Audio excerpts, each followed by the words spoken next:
padroeira de um povo a lutar, a gente mineira te quer exaltar. Amado irmão, amada irmã, saúde e paz com muito apreço.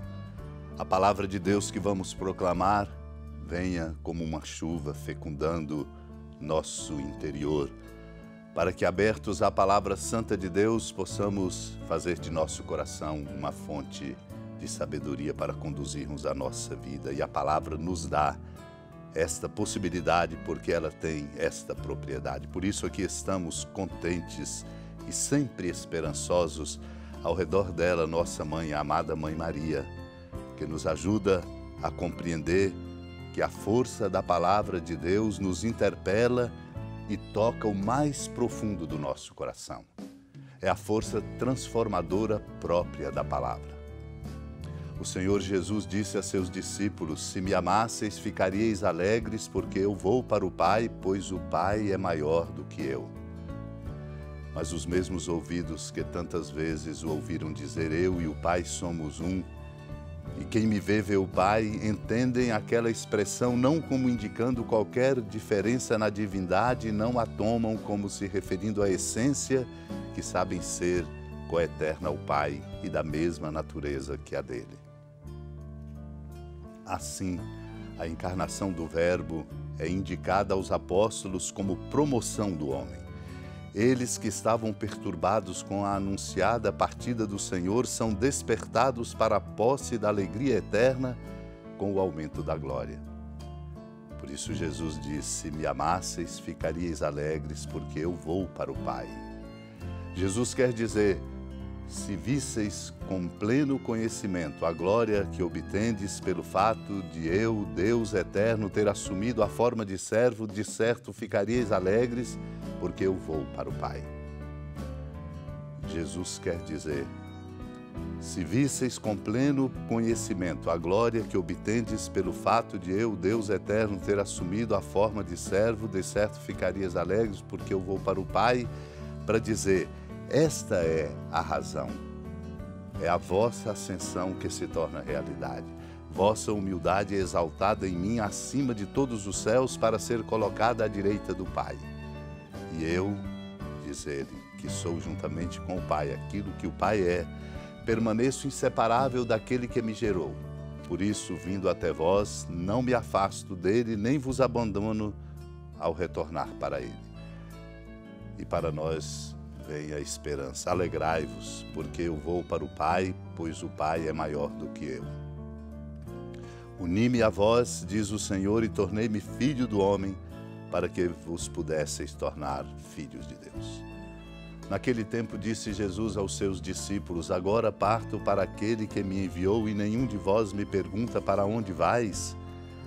Mas porque vos disse isto, a tristeza encheu os vossos corações. No entanto, eu vos digo a verdade: é bom para vós que eu parta. Se eu não for, não virá até vós o defensor. Mas se eu me for, eu vos-lo mandarei. E quando vier, ele demonstrará ao mundo em que consistem o pecado, a justiça e o julgamento. O pecado, porque não acreditaram em mim. Justiça, porque vou para o Pai, de modo que não mais me vereis. E o julgamento, porque o chefe deste mundo já está condenado.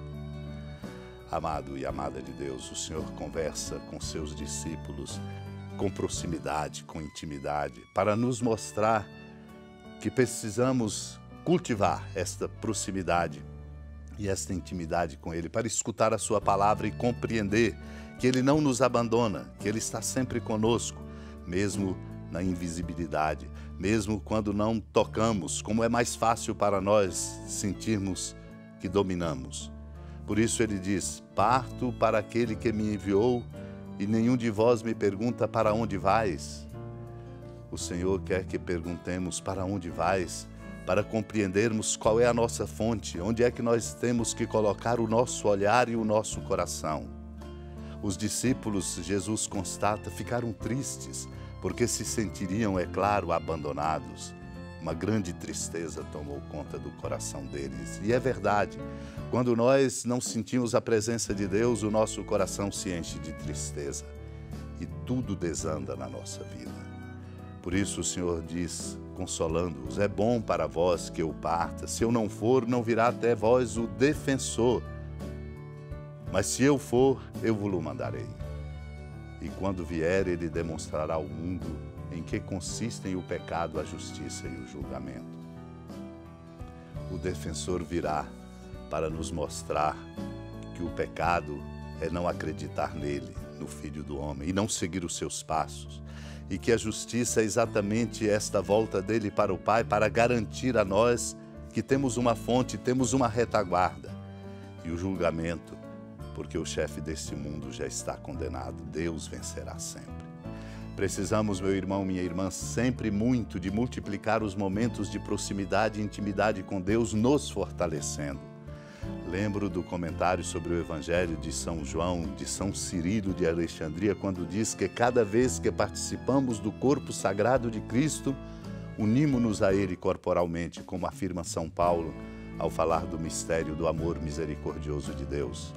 Este mistério, Deus não o fez conhecer aos homens das gerações passadas, mas acaba de o revelar agora pelo Espírito aos seus santos apóstolos e profetas. Os pagãos são admitidos à mesma herança, são membros do corpo, são associados à mesma promessa em Jesus Cristo. Ora, se todos nós formamos um só corpo em Cristo, não apenas uns com os outros, mas também com aquele que habita em nós pela sua carne, por que não vivemos plenamente esta união existente entre nós e com Cristo? Com efeito, Cristo é o vínculo da unidade, por ser ao mesmo tempo Deus e homem. Seguindo o mesmo caminho, podemos falar da nossa união espiritual, afirmando que todos nós, ao recebermos o único e mesmo Espírito, nos unimos uns com os outros e com Deus. Supliquemos a Deus, pela intercessão da amada Mãe Maria, a graça de vivermos em comunhão e de nos unirmos para assim construirmos um tempo novo na nossa sociedade enquanto caminhamos para o reino definitivo em plenitude. Supliquemos. Senhora da piedade, Mãe Virgem do Cristo Deus. Lembrai-vos, ó piedosíssima Virgem Maria, que nunca se ouviu dizer que alguém daqueles que, tendo recorrido à vossa proteção, implorado a vossa assistência e reclamado o vosso socorro, tenha sido por vós desamparado. Animado com igual confiança, a vós recorro, ó Virgem das Virgens, e gemendo sob o peso dos meus pecados, me prostro a vossos pés. Não desprezeis as minhas súplicas, ó Mãe do Verbo encarnado, mas dignai-vos de as ouvir propícia e de me alcançar o que vos peço. Amém. Feliz padroeira de um povo a lutar, a gente mineira te quer exaltar, não só lá na serra, tu és esplendor de toda esta terra, também és fulgor. Amado irmão, amada irmã, com alegria do Santuário Basílica da Padroeira do Estado de Minas Gerais, a Senhora da Piedade, que da sua casa de clemência e bondade nos acompanha e nos abençoa, do alto da serra, magnífica arquitetura divina, a bênção de Deus, amor misericordioso. Pai, Filho e Espírito Santo desça sobre sua família, proteja sua casa, sustente sua vida, fecunde o caminho missionário de nossa igreja, nos encha de sabedoria e permaneça conosco para sempre. Amém. Feliz padroeira